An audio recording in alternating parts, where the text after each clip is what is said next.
Analytics from the Player's View, be moderated by Boog Sciambi, the announcer from ESPN. John joined ESPN full-time in 2010 as a play-by-play voice for MLB on ESPN Radio, and he does the same thing for college basketball and MLB on ESPN. John also contributed to ESPN Radio's World Series coverage as an on-site studio host and provided post-game on-field interviews for ESPN SportsCenter. And now he'll introduce our panel, but just want to give a special thanks to Brandon McCarthy. Brandon now is making his third appearance here, 3 straight years at our analytics conference, and we really appreciate that.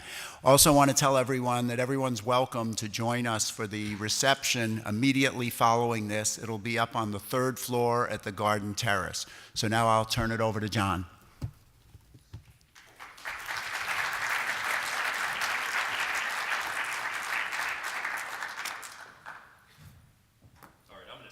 So, how's that for you? All right, first I want to welcome up Brian Bannister, former big league pitcher, parts of 5 seasons with the Royals and the Mets. I know a lot of people in this room have been reading about him and know for his appetite for analytics, and please welcome Brian Bannister.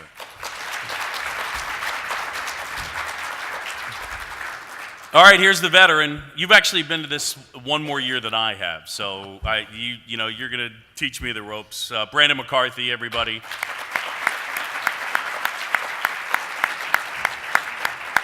Arizona Diamondbacks, Brandon McCarthy, I'm sorry. All right, there's so much stuff to get into. The first place, though, that I wanted to just begin, I think that a lot of people in this room know background stories for how you guys got involved. Brandon, start with you. ESPN the magazine actually did an article a couple years ago about how you got into analytics, sabermetrics. I know the line that stuck with me, I think you said, I didn't want to suck anymore. Was that what you said? But tell the story how you got interested in this stuff. I got interested out of almost necessity. I had started to push myself into becoming more and more of a fringe big leaguer where the line between surviving and being forced out is increasingly thin. That combined with the fact that I was hurt all the time, it makes you easier to get rid of. I started looking for other things, what I was doing as an actual pitcher when I was healthy and why I was still so mediocre, and that's when I kind of opened myself into new avenues, and it actually started with the Fire Joe Morgan blog. That made me laugh enough, so I started looking deeper into what they were actually talking about, and then I just fell into the wormhole from there, and now here I am. And Brian, how about you? For me, same story. It was out of necessity, except where his necessity came in the big league level, mine was in high A ball. So if you notice, he's a little taller than me, a little longer limbs, looks more like a pitcher. So for me, I kind of had a Forrest Gump journey in the game of baseball. I had the privilege of being an 11-year-old sitting in Texas watching Nolan Ryan throw bullpens, and I'd be out there every 5th day watching him throw his bullpens with Tom House. Got to go to USC and pitch alongside Mark Pryor. So once again, Tom House, but he was kind of a specimen as far as all the mechanics stuff.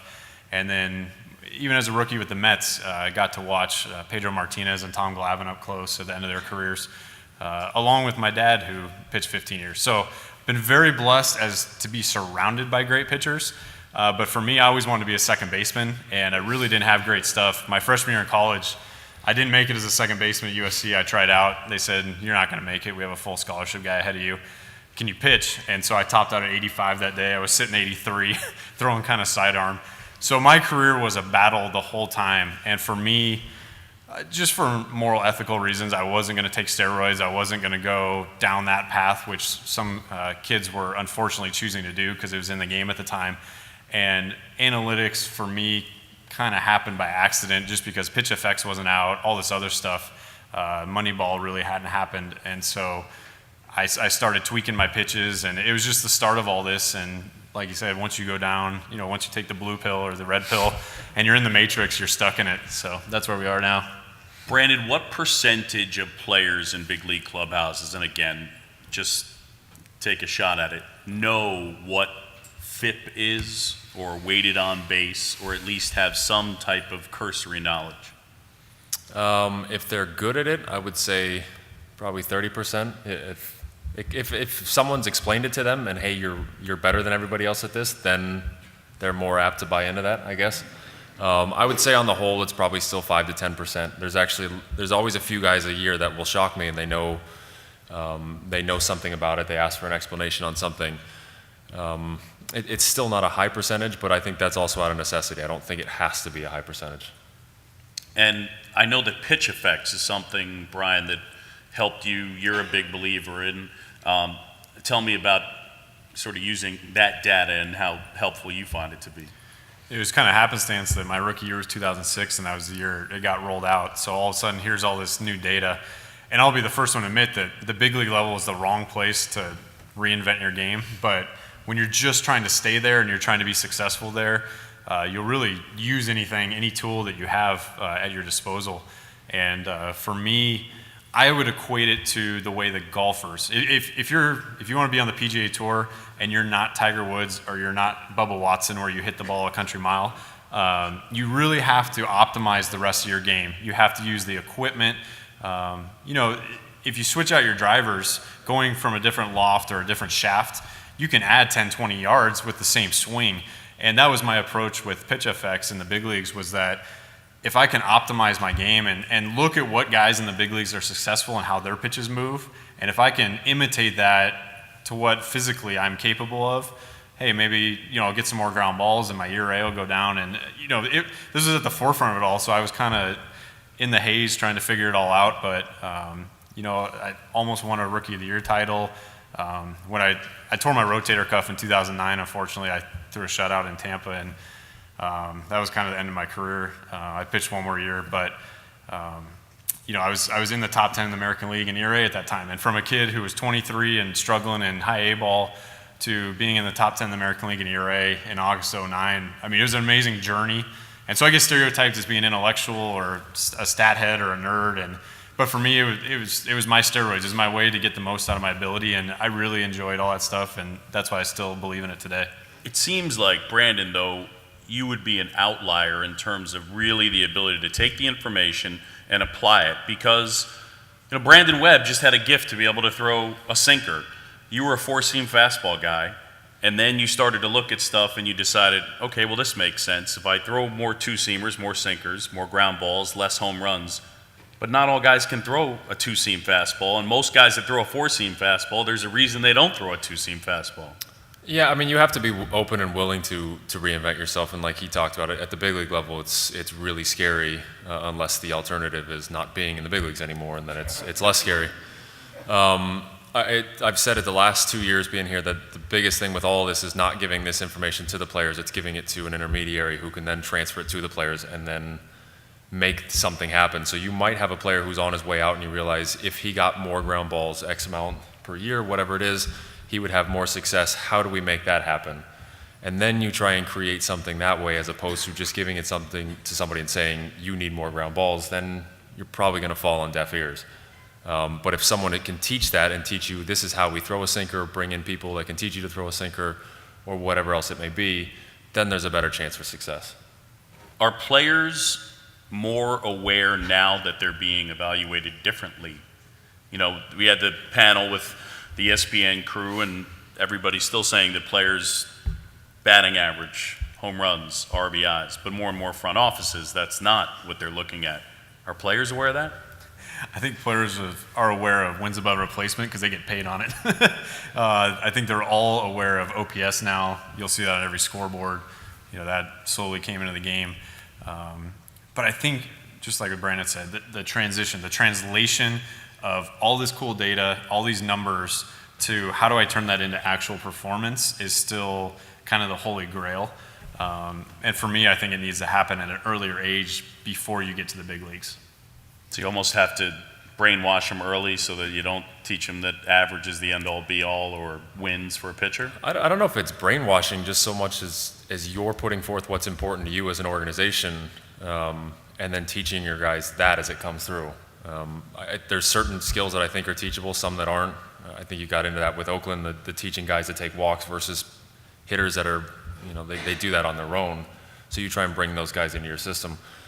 Pitchers that are ground ball heavy or strikeout heavy, whatever it is you're looking for, you're trying to look for those guys at the beginning as opposed to just creating him all the way through. You're just trying to fix the margins on each little guy and bring him through as he gets to the big leagues. You have something closer to what you're looking for, but I don't think you can overhaul everybody right from the get-go. I want both of you to react to this one. There was an interesting piece in Baseball Prospectus in December about the Oakland A's and about an advantage that they seem to have found, or at least certainly intent, and that is to load up on fly ball hitters. And 60% of their plate appearances last year were taken by fly ball hitters. And one of the things that it's found is that fly ball hitters match up well with ground ball pitchers. So, and as well, they use a platoon split to right and left-handed. If I were to come to you going into a series and tell you, all right, fellas, the data says a lot of fly ball hitters, you can do what with that information? I don't do anything different with it. That might sound weird, but it's still just where does he hit the ball well? Where does he like to try and swing at? I mean, what are his pros? What are his cons? What can he do? That's what I would look at first and foremost. The fact that he's pop-up or a ground ball hitter in the end might matter some, but it doesn't change the way I would approach him. It's still, I have my strengths, he has his weaknesses. I'm going to try and put the two together and find out where they are. So you're just trying to still get him from driving the ball. I don't care if you hit it soft in the air. Yeah, I think the fundamental thing that's strange about the game of baseball from a player's perspective is that the majority of people, if you were young or right now and you grabbed a baseball and you threw it to me, most people would be kind of high three-quarters, four seam, they'd put backspin on it. And the reality is from a pitcher's perspective, that's actually the worst way to throw a ball, because you're actually, by putting backspin on the ball, unless you have one of those top 1% of arms in the world where you throw very high velocity, very high spin, you're actually helping a hitter hit the bottom half of the ball. And so you look at the pitchers at the big league level, and the guys that are successful are the guys who have those top 1% of arms where they can actually miss a guy's bat by his fastball being above the bat. You're talking about your Kershaws and your Donald Venturas and guys that just have electric arms. But the majority of us don't have that. And so when I'm working with kids and doing lessons, if the kid doesn't have just an off-the-charts arm, you're actually going to be more successful if you're working on helping hitters hit the top half of the ball. And you do that by either throwing a two-seamer, by throwing a cutter. I mean, that was the secret to my career from getting stuck at an A-ball level to getting to the big leagues and being able to contribute a little bit, was I threw 40 to 60% cutters because my cutter broke down. And so all of a sudden my ground ball rate went up and I was able to pitch in the big leagues. I wasn't a great pitcher, but I got to pitch that level and that was my dream. So when I take information like that, knowing they're trying to hit fly balls, they should be trying to hit fly balls because all the damage in the game, you don't hit a home run on a ground ball. And so as a pitcher, you're trying to eliminate that part of the game and prevent them either by swings and misses or by getting them to hit the top half through the movement on your pitches or location or however you're trying to do it. You talk a lot about defensive analytics and that being something that, really trying to refine. What's the next set of data or information for players that will be useful in improving performance, in your opinion? All the stuff that was released recently with the efficiency rating, I thought that was fascinating. I think being able to look at the game defensively will change a lot of stuff. Everybody has looked at zone rating. Everybody's looked at different defensive metrics and looked at them with kind of a guarded eye. They haven't really bought into them all the way. And it's also hard when you're trying to quantify it in terms of runs because it's hard to explain to people what that means. And I think that way, just even what was coming up when people were showing it, it's just very simple graphics.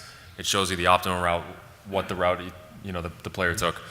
I think that is extremely interesting. I think that's going to be kind of the new thing. And if that's combined with some sort of a hit FX system, and you can find, did you actually drive the ball? Is the ball placed well? Whatever it is, I think that's the newest frontier.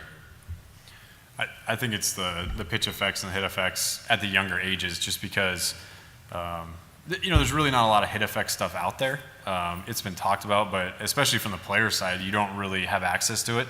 But matching up your body type, your strength, your bat speed with how the ball is launched off your bat. I mean, if you're a smaller guy who really has no chance of hitting a home run, or maybe will hit one occasionally, there's really no reason why you should be hitting the ball in the air, just because you're not going to generate ideal batted balls. You're really trying to hit line drives And all that will come back where you're trying to generate the highest OPS possible and be the most productive player. And from a player's perspective, if you're in the cage, you want to be training that way. There's no reason to be hitting balls with too high of a launch angle or too much spin if it's not going to help you in a game at all. And so for me, I think having the players be able to train in a way that will help them the most in the game from an earlier age, so that by the time they get to the big league level, it's just automatic. They have that muscle memory, and they're not even thinking about it. And I think that's the next step with all this stuff. What numbers are you guys looking at these days as far as evaluating your own performance or getting a sense of what's really happening on the field? I haven't veered too off course. I still look at the standard ones that I've been following the last few years. I started looking more at swing percentages in the zone, out of the zone, and then contact percentages, which I think can be telling, especially when last year, the whole year, I felt like my stuff was never there. I wasn't as sharp as I wanted to be. And then sure enough, that shows up there where more stuff in the zone is getting hit. They're swinging it, less stuff out of the zone, which means they're non-competitive pitches. That's all things that kind of show that you're trending down and that you're.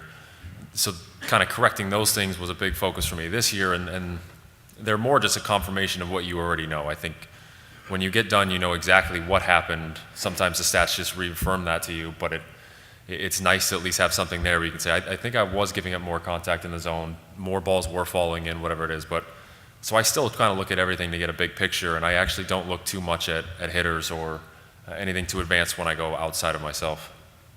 I think the defensive stuff is curious because, you know, when you pitched, you had an idea or at least an opinion on who was a good individual defender. And now with the positioning and moving guys, how do you get a total sense for how much credit should be given to the individual player as opposed to the team and the bench coach for positioning a guy?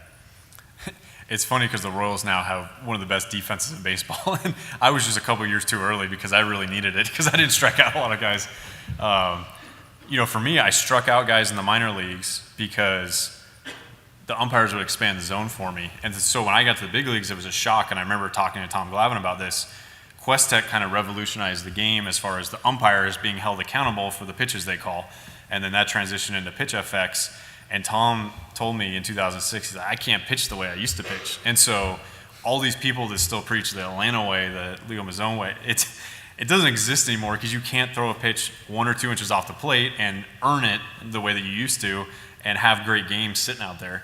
And so you really have to pitch in the zone more often. And so for a guy like me who naturally is a fly ball pitcher with my fastball, I really had to go cutter heavy and try and generate those ground balls. So defense was huge for me.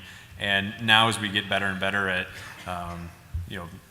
looking at the zones and where guys are hitting it, I mean, it just becomes that much more important. And it would have helped me tremendously. And what about for you in terms of positioning? I mean, you're trying to get the ball hit on the ground. You have an idea of which of your defenders are good defenders, but you're also dependent, at least in part, as you know, most teams are they positioned in the proper spot? Yeah, it's something that I want to have happen. I don't want to think about it. I don't want to know about it. I just want to focus solely on executing the pitch, and that's it. Whatever it is that I have to do on this pitch to get the ball to go somewhere harmlessly. I hope someone's there. I hope it's just an easy routine ground ball. There's 4 guys on that side of the infield. Great. Whatever it is, my job is to just induce weak contact as often as possible. But I think the advancements that we're making in terms of shifting and all that, taking the game away from the hitters, I'm all for. I think it's awesome to watch games like that happen because you see someone hit a screaming line drive and then sure enough there's someone standing there, and that's just smart baseball. Now, do you get frustrated when it goes through the spot? We talked on a panel earlier that the one spot that probably it's going to go in 1 out of every 15 times? Yeah, but that's it is what I would rather have that than we just haven't shifted into an area knowing this guy likes to pull and he just gets to comfortably hit a 2-hopper through the hole. It's much better to watch David Ortiz hit a screaming line drive and it 1-hops the second baseman who's playing short right field and then throw him out at first, and you realize I didn't make a great pitch, he's out. Like, we've won this the smart way, and that's a lot more fun.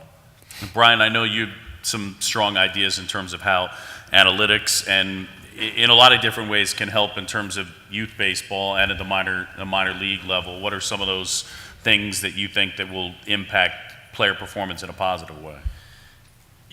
You know, all this stuff is finally available to you as a player at the big league level, and you know, like what Brandon's going through, you're going out there and you just have to perform. It's not the right time at the big league level, to be reinventing the wheel or to be changing things. It was extremely stressful for me, but it was just because, I mean, you're treading water, you're trying to survive because there's so many talented players up there. So the time from a coaching perspective, and I'm not talking about the guys that have a ton of talent. I'm not talking about the guys that already throw 100 miles an hour, the Steven Strasburgs of the world that just go from college straight up there and their stuff translate and they don't have to change a thing. There's a lot of guys like me in the minor leagues, a lot of guys like me in college, in high school, at the lower levels. And for me, I think you give them the right tools, you explain the game to them. Not everybody has access to great coaching. I was very blessed that I was around good players my whole life and around the game at the highest level. So I had a little bit of an edge that way. But I would like to give that same advantage to the kids, and especially the minor league guys. You go and talk to them about things, and there's things that they've never heard of because you don't even get access to it until the big league level. So analytics is awesome, and we've come so far since it went mainstream with Moneyball and all this new technology is coming out, and there's more technology coming out next year. But at some point, it has to filter down to the players level. And for me, the big thing is, the SABR and everything was kind of always on the side. And you see front offices putting in analytics departments, and it's becoming more a part of the game. If we really want to transition it over to be integrated in the game, it has to start with the kids who, when they come up, are going to be the players, are going to be the future coaches in the game, the future front office people, and then it's all integrated. And it's just a part of the way that baseball is played. And so that's what I'm excited about. At some point, it has to filter down so that it's a part of how players train, how they practice, and then there's a whole industry built around it. Back to the big league level, I think I remember a story. Was it your first year when you had success, but you were aware that you had a really low batting average allowed on balls in play? So did you go into the offseason sitting there saying, oh man, I'm going to regress to the mean the next year, or what? I actually got visited by Boris McCracken. Visited? Yes. He showed up in Surprise. Apparently he lives in Surprise, out with the Royals. And it was just a funny moment because he basically came up with the concept of it. Mm-hmm. And there was some validity to it. You see it happen to a lot of guys who are not high strikeout guys in the big leagues and who do have a very fortunate year as far as how the balls are put in play. So for me, I thought about it, and I kind of went back to how I was pitching when I struggled in high A. And that was more fastball heavy, trying to get strikeouts. And I really had a bad year. And I kind of stepped back afterwards, and I was like, okay, what did I do wrong? And then I started realizing, I just don't have the stuff to pitch with my fastball in the big league level. I can't miss bats over their bat like the top guys do. So I have to now go to the other side. And that's when I really developed my changeup. And my changeup the next year, I started throwing that more. And I stopped trying to throw it slow. I stopped trying to take 10 miles an hour off and slow my body down or choke the grip or all these things that pitchers try and do, because every pitching coach in the world tells you changeup's got to be 10 miles an hour slower than your fastball. It's the only way it's going to be effective. And you've had all kinds of conversation with Harry. And the great thing about a changeup is you can actually throw it hard as long as it has sink. So if you look at the pitch FX data, and you mentioned Brandon Webb's sinker, Brandon Webb's sinker and my changeup that year in 2009 had the exact same sink on it. And it was crazy. I mean, I was a dead fly ball pitcher, and I went all the way up to a lot of ground balls that year, and my changeup was getting over 60% ground balls, and I just started throwing that thing, and it was great. And I didn't try and throw it slow, and so that's weird for a kid to hear. You don't have to throw your changeup slow, and here I'm at the big league level, throwing an 87 mile an hour changeup with a 90 mile an hour fastball, and having a ton of success with it. And it's kind of unorthodox, but according to the pitch FX and according to the batted ball results, it was the best thing I could have done. You mentioned Voros and the defense independent pitching. Brandon, you made the comment, talked about inducing weak contact. And I guess you'd say that there's still the idea of how much control does a pitcher have on a ball that is in play. Both of you, what's your take on it? Because I think that it's an idea that continues to move a little bit. Yeah, I don't know that you have control of it in play. You have control of where you put the ball, which then somewhat controls how hard the ball is hit into play. I think it really is as uncomplicated as that. If I hit my spot where I want, which is a place that's not optimal for the hitter to hit it, the idea that the chance that he barrels it up is very unlikely, which then works in my favor, that the ball is much softer, much easier to defend.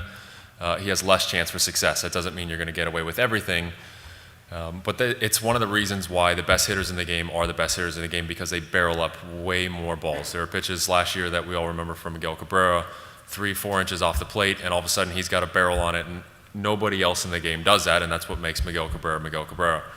Other hitters have their hot zones that exist 2 inches off the plate, 3 inches in, wherever it is. They can hit those hard. If you stay away from those zones, it can still be on the plate. They can still make contact all they want, but it's not their best contact, which then raises a chance in my favor of being successful. I kind of have a nerdy outlook theory on this, is that Bring it. Yeah, you have a round bat and a round ball, and so when you look at the pitch effects data, you see the guys. So we'll throw Brandon Webb again. He typically, his fastball sunk literally almost at the rate of gravity, as if you just held a ball here and dropped it. He was 1 to 2 inches above that as it's falling towards home plate. I mean, that was why he was one of the best sinkers in baseball. You know, he was up in that 63, 64% ground ball range on his fastball, which is incredible. And so what happens is, you know, if you picture a bell curve and you picture a guy's fastball, how much sink is on there? The guys who have more sink, the hitters are actually going to hit higher on the ball, the top half, more often, because the ball is sinking at a faster rate. So I actually believe there's something to the quality of ground balls. Just because you throw a pitch and it gets classified as a ground ball, I think a Brandon Webb type guy is getting a 4 to 5 hop ground ball, whereas my ground balls, because my pitches weren't sinking as much, you know, they're 1-2 hoppers. You know, they're hit with a little more steam because they're barreling it up a little more. They're hitting more of the middle half of the ball. And so I think there is something to the quality of the sink you're getting, or the RPMs on your breaking balls. As it's diving more, guys are just naturally going to hit the top half of the ball more. And so the quality of the ground balls is different. Which is the same, like you said, with even going the other way, with Matt Cain being a high fly ball tendency pitcher, and he keeps so many of them in the park. I think it's that same thing. He has one of those fastballs you were talking about that just jumps. It doesn't ever seem to get down to where your barrel is. It stays above it, and then all his fly balls that look like they should be more dangerous than they are just end up being harmless little flyouts, and that I think it exists on both planes. That's why every pitcher goes for the latest movement they can get. Once the human eye stops seeing it, you hope they've swung at one spot and the ball just isn't where he thought his barrel was going to be, and then you avoid hard contact. And my first professional at bat in AA was off of Matt Cain. I'll never forget, I fouled off 13 straight pitches and ended up popping out to second base. And I love to hit. I wanted to be a hitter so I can handle the bat a little bit, and I could not get on top of his fastball. There were only a couple of guys in the game. Strasburg was one. Eric Bedard was one in 2006 when I faced in spring training. I mean, you literally go to hit their fastball, and it's like a vapor. It just rises over your bat. It's a crazy phenomenon until you actually try to hit it.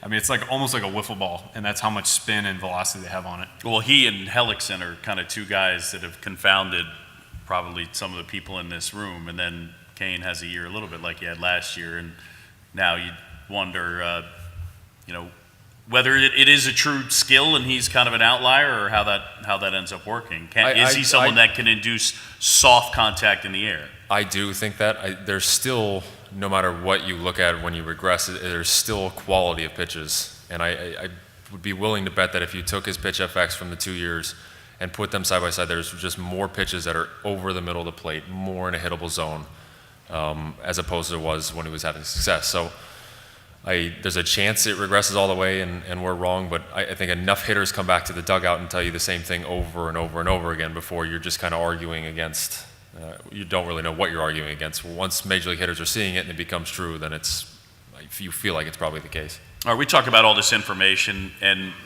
you mentioned the idea of an intermediary.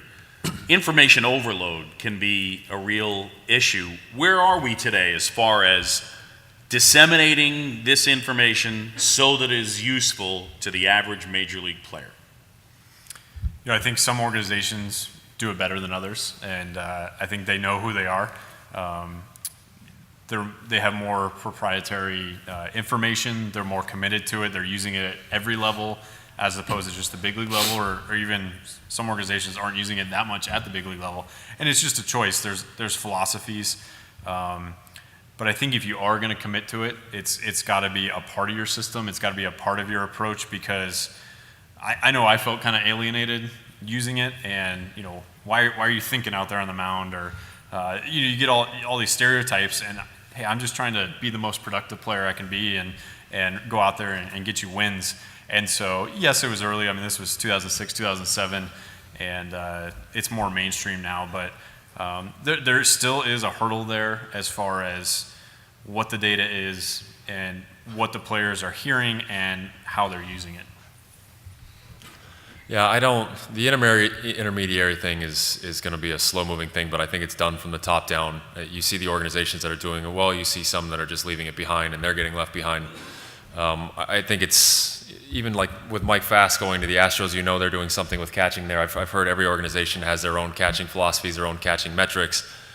Even the recent article that came out with it, I thought was fascinating, and to know that other organizations are doing their own things with that. So that's something they're probably looking for in their scouting, and they're combining the two sides now. You're scouting catchers who do what they find to be successful, and then teaching that little by little. And if you're not successful with that, unless you just absolutely clobber the ball, you don't move up a level. So you just kind of, I guess, drop off the ones that don't really conform to what you're doing without having to totally explain it to them. And this is what you have to do. You can teach it so much before you just lose somebody. So you find people who can do it naturally, and those become your types of players, which is what excites me about the future of baseball, is seeing distinct different styles between teams instead of one just homogenous. Everybody looks the same. Some team has more money. It's just simply this team does it this way, and they're better than us by doing it completely differently than we do it. You have conversations with teammates where you might look at their numbers or suggest something that would move towards analytics as a suggestion, as an observation. I know you played with Zach Greinke. He's got some ideas. Yeah, I mean, Zach's Cy Young year, I mean, it'd be really fun if we could have documented it in real time, but that was probably one of the greatest sabermetric years from a player's perspective of all time. We had all this information. We were in between innings running in and checking the pitch FX data. And it was actually really fun. And, it's fun from my perspective when you have somebody like Zach, who on his last pitch of the game, it's 98, and his slider that year was one of the best pitches in baseball. So it's something that I never had the physical tools to actually go out there and accomplish. But he was using his amazing ability, combining it with the best information out there, and going out and really just dominating the game that year. And that was a lot of fun. There were certain things he did, like throwing that nasty slider. It was hard on his shoulder a little bit, and he doesn't throw it as often. But it was really fun. We were literally tweaking pitches to get the optimum break, and I mean, it was one of the greatest years I've ever witnessed personally, and we had a lot of fun that year using all this data and really going out there and trying to beat the game. Have you used Insight to help teammates or talk to teammates? Yes and no, but nothing seriously. Teammates that I have a better relationship with, or there's just natural banter and you're going back and forth making fun of each other, you can throw things out that let them know something about themselves that they might not know, but they probably do know. I don't get in depth with it because I don't get too in depth with it with myself. So I don't. It doesn't need to be a know-it-all thing. It doesn't need to be pushing anything on anybody. It's just simply. I think the other thing is a lot of guys use analytics. They get it inside their own mind without having seen it. Guys naturally know who is aggressive on the first pitch. Guys naturally know who swings out of the zone. So while they don't have concrete numbers to it in their head, they have a pretty good idea just by being around the game, observing it, pitching to certain hitters, facing certain pitchers. So you don't really have to bring it up and quantify it with an exact number to them, because then it gets lost. They know it instinctually, and then that's kind of how I find that it's easier to bring that stuff across. All right, one of the ones that I've been dying to bring up with you, I think it was maybe 2 years ago, a Twitter conversation. You're a little bit active on Twitter. And Kevin Goldstein, who's now with the Astros, and I chirped in a little bit, but the idea of closer usage and the efficiency of closer usage. It's interesting because when you look at it, the numbers say that in the 8th inning, that guy is pretty consistently going to face a higher quality of competition, better hitters, and yet you consistently use your best pitcher in the 9th inning. How can that ever change? Or from a player standpoint, how do we get to a place where the closer might be more willing to be used in the 8th, but not the 9th, et cetera. I have some other follow-ups on it, but you remember the discussion with Kevin Goldstein? Yeah, I've had this discussion. I've actually had this discussion more in a baseball clubhouse on plane flights than I've had any other thing that follows sabermetric principles, and that's the misusage of your relief ace. I've never understood it. It makes no sense to me. You don't save your number 1 starter for Game 7 of the World Series if you can win it in Game 6. It just doesn't make any sense. But I think it's coming along now. There's still the mental side of it. You don't want to lose a game in the 9th inning no matter what. It deflates the team. I don't think that carries over, but I totally get it from a manager perspective. You don't want to face the media. You don't want to answer those questions. You don't want to second guess yourself when you can stick with the status quo and just kind of shake it off as a thing that happened and moved on. But I think some teams are changing it now financially. You see what the A's are doing. You pay a little bit more for that, but you get to hold other guys back. I think that might be a way. There's so many guys that are coming in who can be closers, who can be relief aces because they have the stuff. Let them throw early or hold them down financially, which I don't agree with, but it makes sense. And then just eventually you pay some sort of a proven closer to sit there in the back. Whether or not he's your best pitcher, it kind of takes that onus away from having to use who was actually your best pitcher in that 9th inning and wasting him. Similar thing. I don't think we're ever going to get rid of the closer. I think there's the save stat, the money that's paid to players, the agent's desire to have their guy be the closer, the respect you get with the closer title, kind of the reverence of knowing I can be in the clubhouse till the 5th inning, come out, ride the bike in the 7th, stretch in the 8th, and then I close the game. That's me. I don't think that's ever going to go away because it's so ingrained. I don't think it will. But I think we're going to get into, a floating guy, a second closer where he's the high leverage guy. I could see. So why wouldn't the high leverage guy be the best guy? It's the whole 9th inning thing. I really think there's a stigma with it, and teams don't want to blow it in the 9th. The manager doesn't want to deal with it. The agent doesn't want his guy to be a floating guy. That closer guy wants to know, I got the 9th, it's my inning, I've earned it, that's me. And so you start to see 2 closers where one guy, whether he's not as veteran as that guy, even if he's the better pitcher, for a while he'll be used as that floating guy in the highest leverage situation in the game. I think that's the only way we can resolve that issue, just because I don't think they're going to take away the closer from the 9th inning. I think the only other way is you bring up an organization, you have guys come up through where it doesn't exist. Once you are in the bullpen, you are in the bullpen from the 5th inning on, unless you are the long guy, and that's what we've designated you because you're stretched out. You are available at any point, be ready. And one of the things they do with relievers early on is even on rookie ball teams, you designate a guy a closer, an 8th inning guy, a 7th inning guy, and it doesn't make any sense because you don't know these guys yet. Their stuff doesn't necessarily say that. They're going to move up another level. They don't have big league closer stuff, so why you're anointing them that at an earlier level, as opposed to just teaching them bullpen flexibility, which would then pay off when you get to the big leagues. When you get to the big leagues, there's by week 2 of spring training, guys in the bullpen start wondering who's going to be the 7th inning guy, who's the 8th inning guy. There's closer battles. There's all this nonsense going on when I think if you brought people through the right way, it would just be you are a bullpen guy. We are going to use you in the highest leverage situation we can get you where you are expected to have the most success. I think that's the only true way to change it, is to make it a full organizational shift. Who's going to be the first to pull the trigger on that? I don't know. Money actually factors in as well. If I could guarantee that guys wouldn't get paid at all on saves, if I could throw that out, it would probably move it towards more efficiency, wouldn't you say? Yeah, I would think so. Yeah, that plays into it. The other thing is comfort level. This is just sort of generic, but the other part of it is, and you touched on it, I show up at the ballpark, I go in there and eat cupcakes in the 5th, and then I ride the bike, and then I go take a shower, and then I come in the 9th. What's the tipping point as far as a manager putting a guy in a spot that he's not comfortable in, but that's the best usage of that player? Like, how do you navigate that, like, from a player's perspective? I don't want to hit second, but that's probably the best place. I don't want to pitch in the 8th inning, but that's probably the best spot. How do you deal with the idea, well, I'm not comfortable doing that, so I don't want to do it? I think communication and it just being an organizational philosophy. You get there and you know this is the way things are done. And if I want to, you can go scream and pout about it in the corner if you want, but you're not going to get your way. One of the best examples I saw that was in Oakland in 2012, the platooning of almost the entire team. And you have a whole bunch of guys who are set in their ways. They want to play against their certain pitchers. They want to do what they want to do. And then you had a good manager who effectively communicated to them you're not playing this day, we're going to play in this, and you saw the platoon thing happening, success happened, and guys just eventually you get on board or you're pushed to the outside.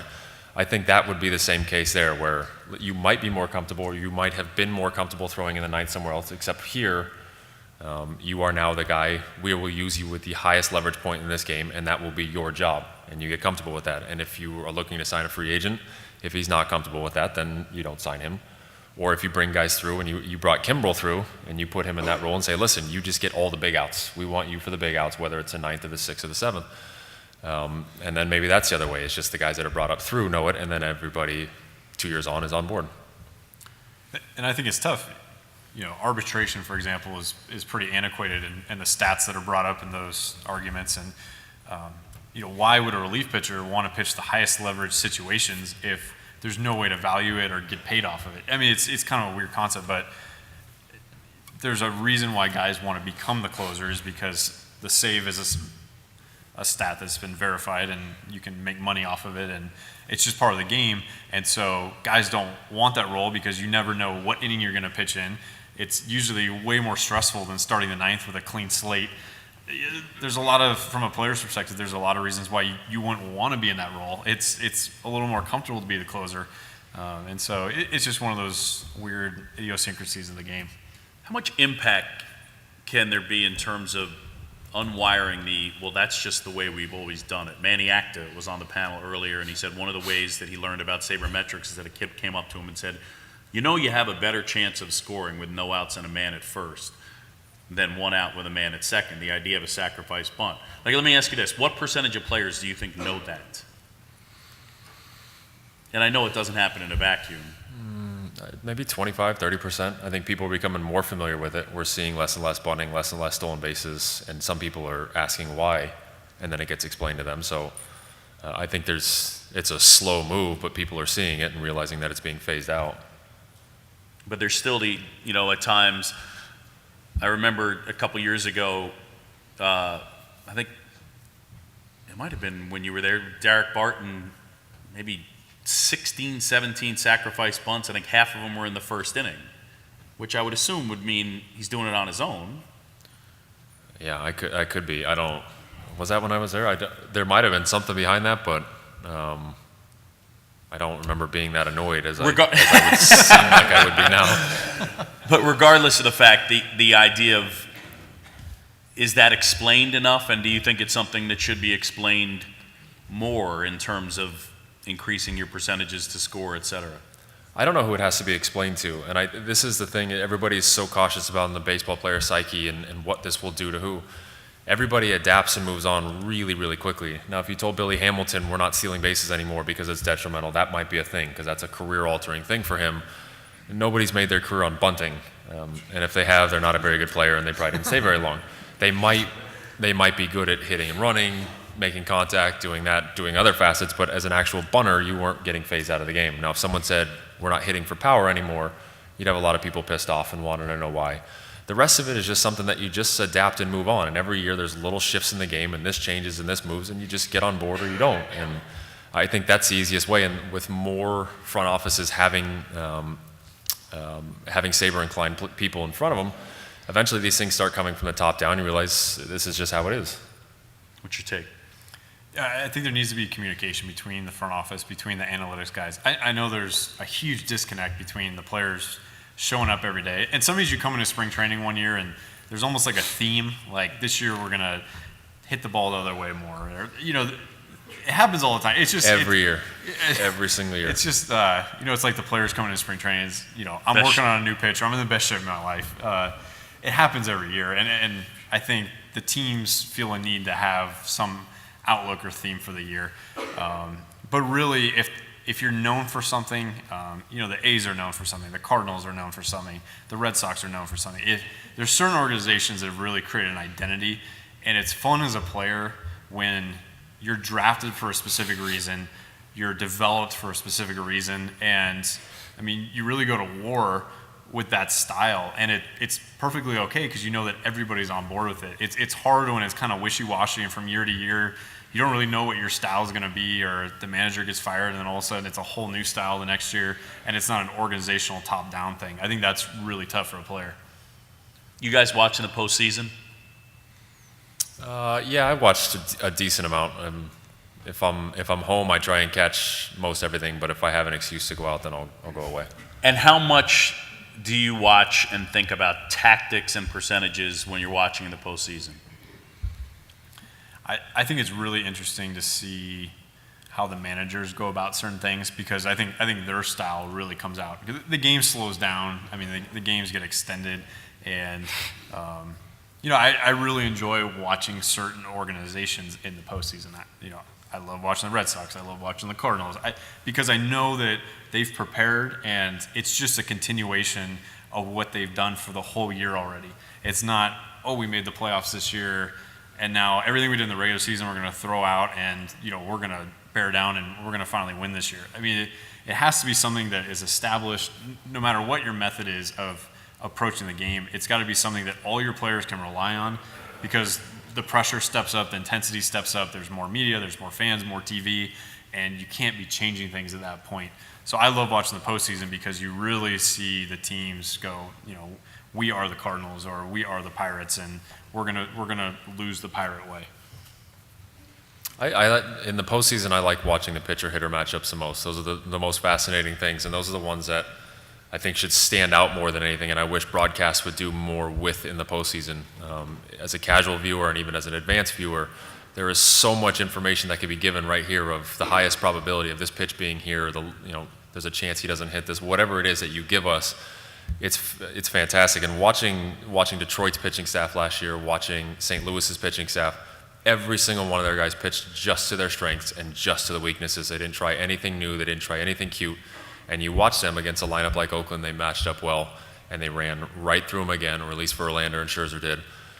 And you see their success line up, and there's a lot of people that are sitting at home watching, and they're going, they just keep missing the changeup. Why they keep missing the changeup? I think you could teach the viewer so much more based on that stuff. What are they watching? Why are they watching it? That's what fascinates me the most, and knowing that you can pretty much call pitches in the postseason and think this is what's coming here, and know full well that if he executes it, it will be successful.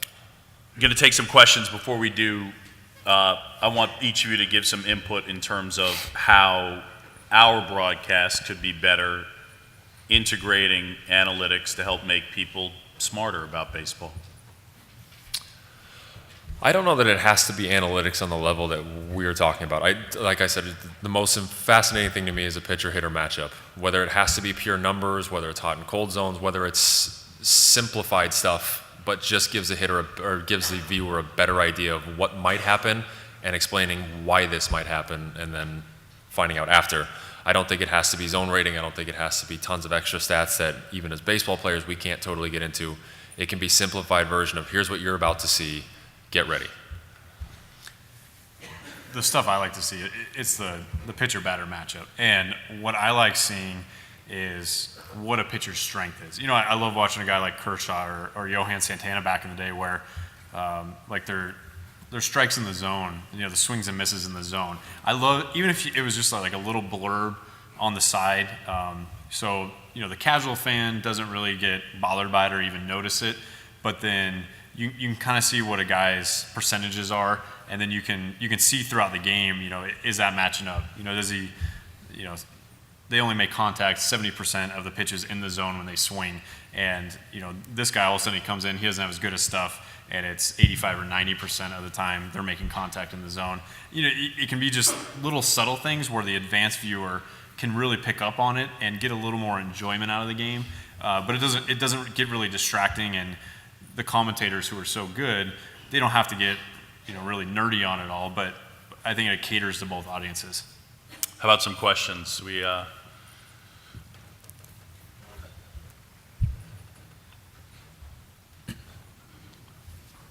ahead. Aparva Parikh, Rutgers University.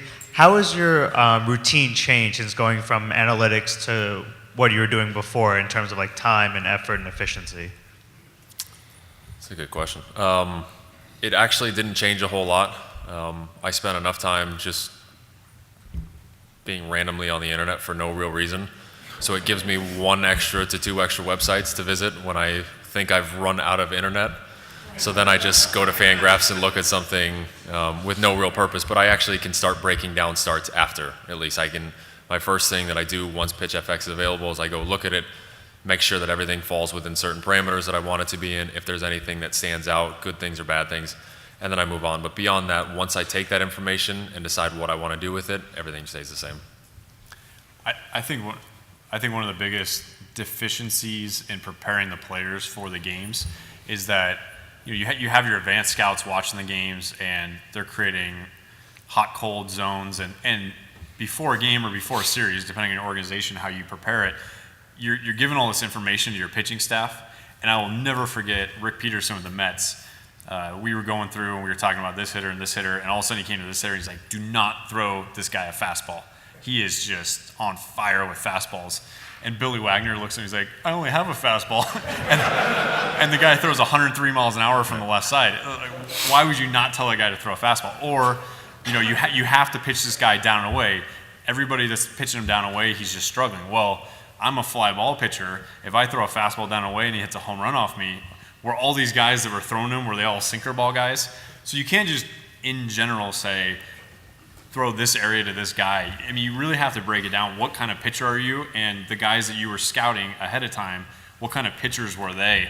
Because, I mean, you can almost make it worse for a guy if you tell him to go away from his strengths just because a guy's hitting well recently on a certain zone or a certain pitch. So I was curious on your perspective about catchers. There's been a number of studies coming out lately that have shown, to me, a shockingly large impact on pitch framing. I was wondering if those, on the order of 20 runs a season, I was wondering if those numbers rang true to you in your experience, and if you buy those numbers. I do 100%. Looking at it, it's a lot of it's just, again, like I said, it's confirmation of stuff that you think you already knew, but it helps hammer that point home. Some of them are surprising, and those are the ones that kind of fall back in the media, and you think someone's better than they are, and they're actually a little bit worse. But the guys at the top and the guys at the bottom, you can just simply watch a game and realize that guy's not very good, this guy's incredible. I think there's a fascinating amount of work to be done in there, just finding out who can get you strikes, who can't. But the best look like the best, and then finding out that they're that much better is nice to see. And for me, going from the minor leagues, where I actually did strike out guys, to the big leagues, where all of a sudden my strikeouts got cut in half per game, and a big part of it is you lose the edges of the plate.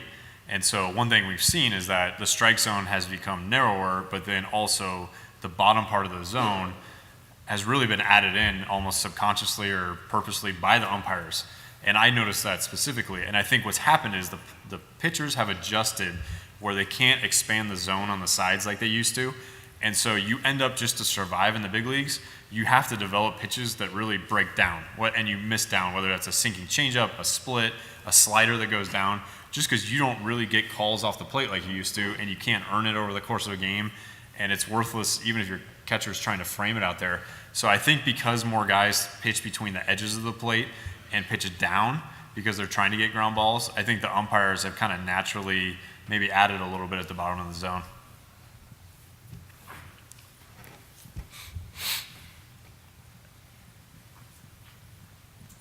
Do you guys see more pitchers using PitchFX as the technology gets better? And if so, what do you think they can get out of it? I think a lot of that is who is breaking it down to them, who is teaching them what with it.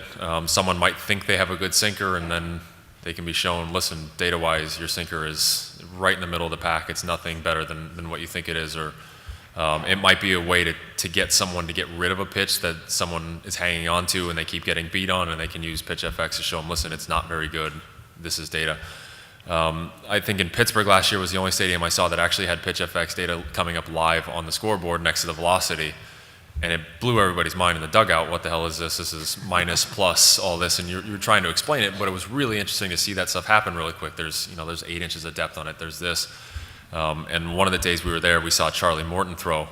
And you realize really quickly someone else pitched somewhere in that series, and they realize, hey, that number's way bigger than so-and-so sinker. And you're like, well, that's why his sinker is way better. So I think guys will slowly grab it and understand the concepts, but that'll still be a slow-moving thing until you get more people who can teach that to them. Who presents it when it's shown? In Pittsburgh? No, I'm saying who presents like PitchFX inside to someone on your team. suggests it, shows it to him. That's a risky. Again, I don't think it has to be done that way. It can be given to the pitching coach, who his job should be, listen, we need more depth on this guy's sinker. We need this curveball isn't good. And the pitching coach is the one who says, listen, you're not throwing a curveball anymore. We have to find a way to get more tilt on your slider, whatever it is. Then it's his job to filter it to you using proper terms and not coming to you with this big graph you can't understand and you're, wait, which side of the plate is the hitter on? I don't understand pitch FX. And then you've lost the guy. So just bringing him to him in simple terms and just saying, this is what we need out of you. Let's go get this. And that's why I continue to believe that it has to be done at a lower level, whether it's the minor league level for a professional organization or some other level where it's really tough when you go from a AAA player to the big leagues and all of a sudden things are different. I mean, most people don't know the ball literally changes a little bit, like the seams are different, and the strike zone definitely gets narrower, and the hitters are better, and they have more power, and you get punished more. And so things change, and so that's not the time to be changing stuff. What you want to do is prepare a guy so that in your bullpen sessions in the minor leagues, you're preparing him so, hey, this is how a good changeup moves, or this is how your fastball should move, or this is where you just compare to the rest of the league. And so that way they're prepared, they've done everything they can to get the most out of your ability, so when you finally promote him to the big leagues to help your team be productive and win games, that he doesn't have to think about all that stuff. He's just going out there and competing, and really the way that his pitches move, it's all going to play out. The numbers are all going to play out, and he's going to be the pitcher that he is with his stuff. And it's just not the place to do it in the big leagues. You two are two of the more prominent SABR-minded pitchers in baseball. Do you know or feel there are any SABR-minded hitters in the league?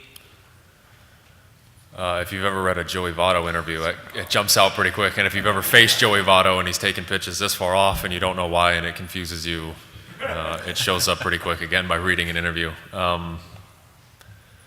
Beyond him, there are some I know that grasp some of the qualities. I'm starting to get, there's some guys on the team this year that I'm starting to think they have something behind what they're working on right now, and it's based in that. But I don't know that I've heard of anybody really going on record as being in depth into it. Yeah, I think you naturally see, and it's been a hot topic lately, the three true outcomes play out more, and whether it's organizations just preferring guys like that or hitters naturally realizing I'm more productive, my OPS goes up that way, or I get paid more if I'm that kind of guy.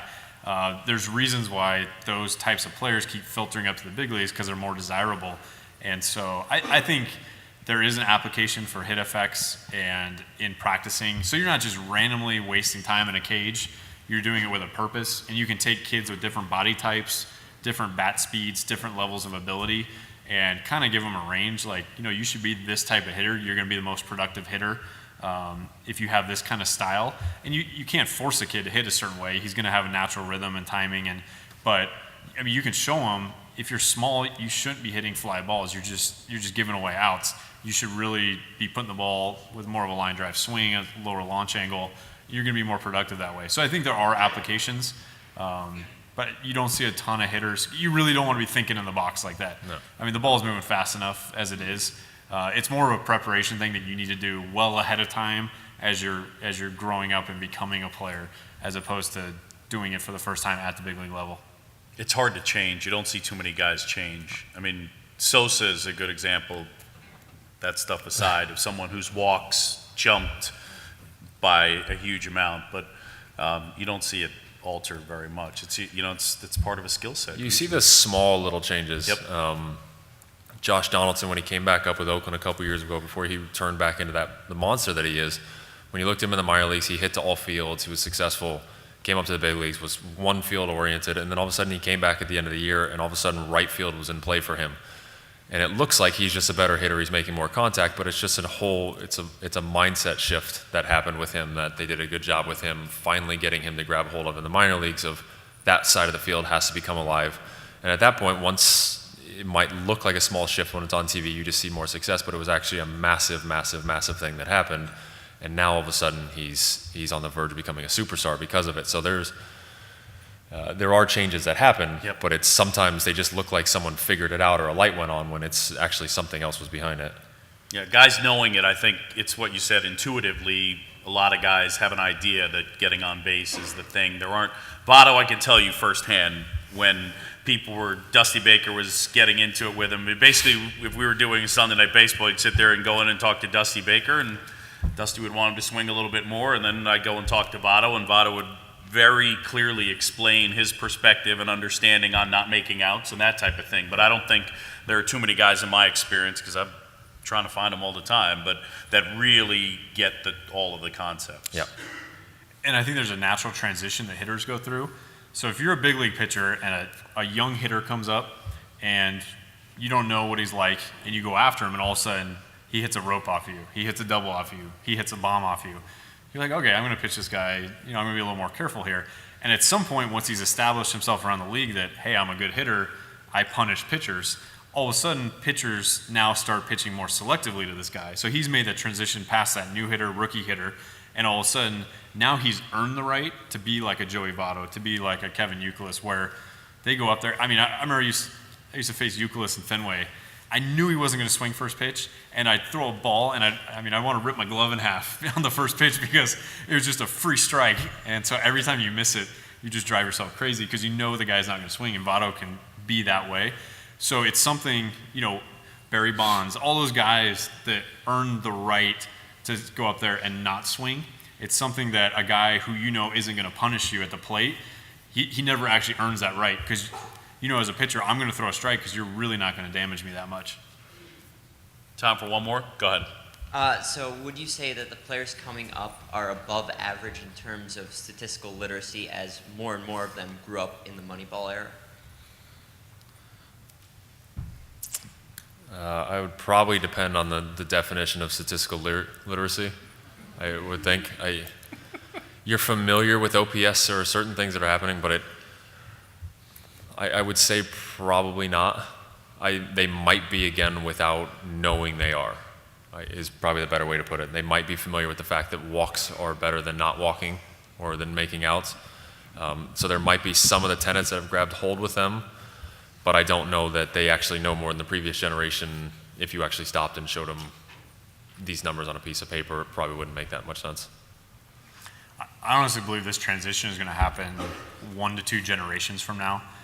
And the reason it's going to happen is because the coaches who are currently in the game, and I'm not down on them or anything, but when they came up in the game, it was a different game. It was played differently. My dad used to throw 150 pitches and then run 5 miles the next day. And that's what he did throughout his whole career. He had 3 knee surgeries because he did that. And it was just a different mentality. So when the current group of coaches who did things a certain way decades ago, and the next generation comes in who they're okay with all these numbers and they're okay with how the front office does things now, I think you'll really start to see it pushed down to the player level more often, and it'll just be more integrated into the game. All right. Thanks a lot, fellas.